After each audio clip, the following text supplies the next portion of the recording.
ഈശോയിൽ സ്നേഹമുള്ളവരെ, logos life എന്ന ചാനലിലേക്ക് എല്ലാവർക്കും സ്വാഗതം. ഇന്ന് നമുക്ക് ലൂക്കായുടെ സുവിശേഷം 18-ാം അധ്യായം കേട്ടു പഠിക്കാം. ന്യായാധിപനും വിധവയും. വാക്യം 1. ഭഗ്നാശരാകാതെ എപ്പോഴും പ്രാർത്ഥിക്കണം എന്ന് കാണിക്കാൻ യേശു അവരോട് ഒരു ഉപമ പറഞ്ഞു. വാക്യം 2. ദൈവത്തെ ഭയപ്പെടുകയോ മനുഷ്യരെ മാനിക്കുകയോ ചെയ്യാത്ത ഒരു ന്യായാധിപൻ ഒരു പട്ടണത്തിൽ ഉണ്ടായിരുന്നു. വാക്യം 3. ആ പട്ടണത്തിൽ ഒരു വിധവയും ഉണ്ടായിരുന്നു. അവൾ വന്ന് അവനോട്, എതിരാളിക്കെതിരെ എനിക്ക് നീതി നടത്തിത്തരണമേ എന്ന് അപേക്ഷിക്കുമായിരുന്നു. വാക്യം 4. കുറേ നാളത്തേക്ക് അവൻ അത് ഗൗനിച്ചില്ല. പിന്നീട് അവൻ ഇങ്ങനെ ചിന്തിച്ചു, ഞാൻ ദൈവത്തെ ഭയപ്പെടുകയോ മനുഷ്യരെ മാനിക്കുകയോ ചെയ്യുന്നില്ല. വാക്യം 5. എങ്കിലും ഈ വിധവ എന്നെ ശല്യപ്പെടുത്തുന്നത് കൊണ്ട് ഞാൻ അവൾക്ക് നീതി നടത്തിക്കൊടുക്കും. അല്ലെങ്കിൽ അവൾ കൂടെ വന്ന് എന്നെ അസഹ്യപ്പെടുത്തും. വാക്യം 6. കർത്താവ് പറഞ്ഞു, നീതിരഹിതനായ ആ ന്യായാധിപൻ പറഞ്ഞതെന്തെന്ന് ശ്രദ്ധിക്കുവിൻ. വാക്യം 7. അങ്ങനെയെങ്കിൽ രാവും പകലും തന്നെ വിളിച്ചു കരയുന്ന തൻ്റെ തിരഞ്ഞെടുക്കപ്പെട്ടവർക്ക് ദൈവം നീതി നടത്തി കൊടുക്കുകയില്ലേ? അവിടുന്ന് അതിന് കാലവിളംബം വരുത്തുമോ? വാക്യം 8. അവർക്ക് വേഗം നീതി നടത്തി കൊടുക്കും എന്ന് ഞാൻ നിങ്ങളോട് പറയുന്നു. എങ്കിലും മനുഷ്യപുത്രൻ വരുമ്പോൾ ഭൂമിയിൽ വിശ്വാസം കണ്ടെത്തുമോ? ഫരിസേയനും ചുങ്കക്കാരനും. വാക്യം 9. തങ്ങൾ നീതിമാന്മാരാണ് എന്ന ധാരണയിൽ തങ്ങളിൽ തന്നെ ആശ്രയിക്കുകയും മറ്റുള്ളവരെ പുച്ഛിക്കുകയും ചെയ്യുന്നവരോട് അവൻ ഈ ഉപമ പറഞ്ഞു. വാക്യം 10. 2 പേർ പ്രാർത്ഥിക്കാൻ ദേവാലയത്തിലേക്ക് പോയി. ഒരാൾ ഫരിസേയനും മറ്റേയാൾ ചുങ്കക്കാരനും. വാക്യം 11. ഫരിസേയൻ നിന്നുകൊണ്ട് ഇങ്ങനെ പ്രാർത്ഥിച്ചു, ദൈവമേ, ഞാൻ നിനക്ക് നന്ദി പറയുന്നു. എന്തെന്നാൽ ഞാൻ അക്രമികളും നീതിരഹിതരും വ്യഭിചാരികളുമായ മറ്റു മനുഷ്യരെ പോലെയോ ഈ ചുങ്കക്കാരനെ പോലെയോ അല്ല. വാക്യം 12. ഞാൻ ആഴ്ചയിൽ 2 പ്രാവശ്യം ഉപവസിക്കുന്നു. ഞാൻ സമ്പാദിക്കുന്ന സകലത്തിൻ്റെയും ദശാംശം കൊടുക്കുന്നു. വാക്യം 13. ആ ചുങ്കക്കാരനാകട്ടെ ദൂരെ നിന്ന് സ്വർഗത്തിലേക്ക് കണ്ണുകൾ ഉയർത്താൻ പോലും ധൈര്യപ്പെടാതെ മാറത്തടിച്ചുകൊണ്ട്, ദൈവമേ, പാപിയായ എന്നിൽ കനിയണമേ എന്ന് പ്രാർത്ഥിച്ചു. വാക്യം 14. ഞാൻ നിങ്ങളോട് പറയുന്നു, ഇവൻ ആ ഫരിസേയനേക്കാൾ നീതീകരിക്കപ്പെട്ടവനായി വീട്ടിലേക്ക് മടങ്ങി. എന്തെന്നാൽ തന്നെ ഉയർത്തുന്നവൻ താഴ്ത്തപ്പെടും, തന്നെ താഴ്ത്തുന്നവൻ ഉയർത്തപ്പെടുകയും ചെയ്യും. ശിശുക്കളെ ആശീർവദിക്കുന്നു. വാക്യം 15. അവൻ കൈകൾ വെച്ച് അനുഗ്രഹിക്കേണ്ടതിന് ശിശുക്കളെ അവൻ്റെ അടുത്ത് അവർ കൊണ്ടുവന്നു. അവൻ്റെ ശിഷ്യന്മാർ ഇത് കണ്ടപ്പോൾ അവരെ ശകാരിച്ചു. വാക്യം 16.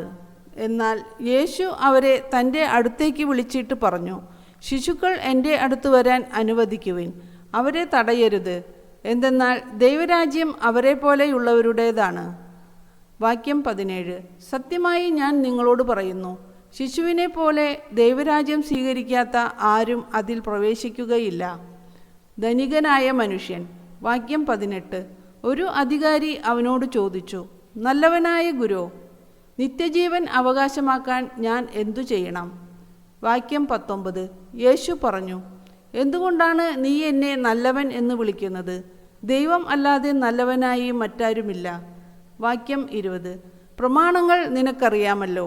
വ്യഭിചാരം ചെയ്യരുത്, കൊല്ലരുത്, മോഷ്ടിക്കരുത്, കള്ളസാക്ഷ്യം നൽകരുത്, പിതാവിനെയും മാതാവിനെയും ബഹുമാനിക്കുക. വാക്യം 21. അവൻ പറഞ്ഞു, ചെറുപ്പം മുതലേ ഇവയെല്ലാം ഞാൻ പാലിച്ചിട്ടുണ്ട്. വാക്യം 22. അത് കേട്ട് യേശു പറഞ്ഞു, ഇനിയും നിനക്ക് ഒരു കുറവുണ്ട്. നിനക്കുള്ളതെല്ലാം വിറ്റ് ദരിദ്രർക്ക് കൊടുക്കുക. അപ്പോൾ സ്വർഗത്തിൽ നിനക്ക് നിക്ഷേപം ഉണ്ടാകും. അനന്തരം വന്ന് എന്നെ അനുഗമിക്കുക. വാക്യം 23. ഇത് കേട്ടപ്പോൾ അവൻ വളരെ വ്യസനിച്ചു, കാരണം അവൻ വലിയ ധനികനായിരുന്നു. വാക്യം 24.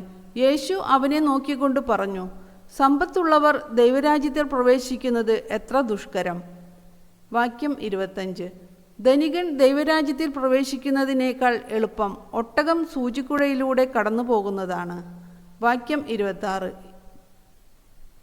ഇത് കേട്ടവർ ചോദിച്ചു, അങ്ങനെയെങ്കിൽ രക്ഷ പ്രാപിക്കാൻ ആർക്കു കഴിയും? വാക്യം 27.